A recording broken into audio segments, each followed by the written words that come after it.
என்னோட சைல்டு என்கிட்ட எதுவுமே ஷேர் பண்ணுறதில்ல, என்கிட்ட க்ளோஸாக இல்லை. நான் பேசணும்னு பார்ப்பேன், ஆனால் அவங்க பேச மாட்டாங்க. இந்த மாதிரி நீங்கள் சொல்லிகிட்ருக்கீங்க அப்படின்னா உங்களுக்காக தான் இந்த வீடியோ. ஏன்னா நிறைய பேரண்ட்ஸ் என்கிட்ட வர்றது வந்து இந்த மாதிரி ஒரு இஷ்யூக்காக தான். ஏன்னா அவங்களுக்கும் அவங்க சைல்டுக்கும் கனெக்ஷன் இல்லைன்னு சொல்லிட்டு. ஸோ அந்த கனெக்ஷனை பில்ட் பண்ணுறக்காக தான் நான் கான்ஷியஸ் பேரண்டிங்கே சொல்லிக் கொடுப்பேன்.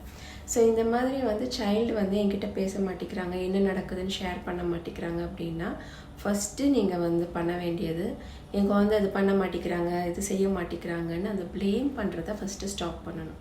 ஏன்னா நீங்கள் அதையே திருப்பி திருப்பி சொல்லும் போது யாராக இருந்தாலுமே உங்ககிட்ட வரணும்னு தோணுமா, இன்னும் தள்ளி போகணும்னு தோணுமா? ஏன்னா நம்ம பிஹேவியர் வந்து எப்படின்னா பேட்டர்ன் மாதிரி நடந்துக்கிட்டே இருக்கும். நமக்கு அந்த கான்ஷியஸாக நம்ம யோசிச்சு அதை பண்ண மாட்டோம்.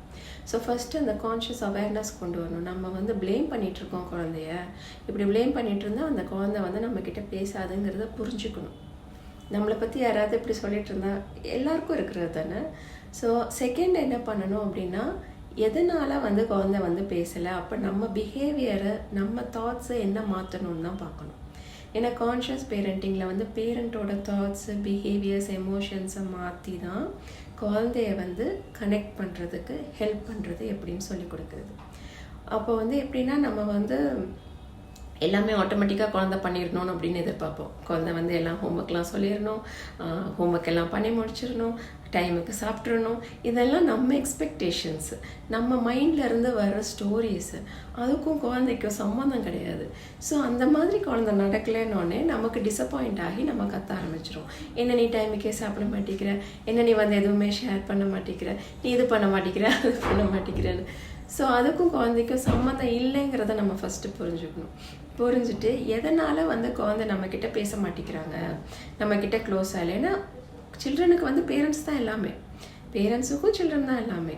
நம்ம நிறைய அட்வைஸ் கொடுத்துட்ருக்கறனால வர மாட்டேங்குமா, இல்லைன்னா நம்ம எல்லாத்துக்குமே வந்து இது தப்பு அது தப்புன்னு இன்ஸ்ட்ரக்ஷன் சொல்லிகிட்ருக்கோமா, இந்த மாதிரி ஏதாவது ஒரு பிஹேவியர் நம்ம ரிப்பீட் பண்ணிகிட்ருப்போம். அதனால தான் வந்து குழந்தை நம்மக்கிட்ட க்ளோஸாக இல்லைங்கிறத ஃபஸ்ட்டு புரிஞ்சுக்கணும். இல்லைன்னா எப்போ பாரு ப்ளேம் பண்ணிகிட்ருக்கோமா. என்கிட்ட வந்த ஒரு பேரண்ட் வந்து இந்த பிரச்சனை தான் இருந்துச்சு. அவங்க வந்து நிறைய ப்ளேம் பண்ணிட்டு இருந்தனால குழந்தை அவங்கக்கிட்டே வரல. அவங்க எப்போ வந்து அவங்களோட செல்ஃப் டாக்கை மானிட்டர் பண்ண ஆரம்பித்து குழந்தைய எப்படின்னு கனெக்ட் பண்ண ஆரம்பித்தாங்களோ, அதுக்கப்புறம் குழந்தைக்கும் அவங்களுக்கும் நல்ல கனெக்ஷன் வந்துடுச்சு. So it is possible. குழந்தை கூட நம்ம கனெக்ட் பண்ணலாம், குழந்தை நம்மக்கிட்ட எல்லாம் வந்து பேசுவாங்க, இது எல்லாமே பாசிபிள். அதுக்கு வந்து நம்ம என்ன ஸ்டெப்ஸ் எடுக்கணும்னு தான் பார்க்கணும். ஸோ எப்போவுமே அந்த ப்ளேம் பண்ணுற சைக்கிள் இருந்துச்சுன்னா அதை இன்னையோட ஸ்டாப் பண்ணிவிட்டு என்ன பண்ணலாம், எனக்கு என்ன ரிசல்ட் வேணுமோ அதை நோக்கி நான் போய்கிட்டு இருக்கேன்னு கான்ஷியஸாக பாருங்கள். தேங்க்யூ.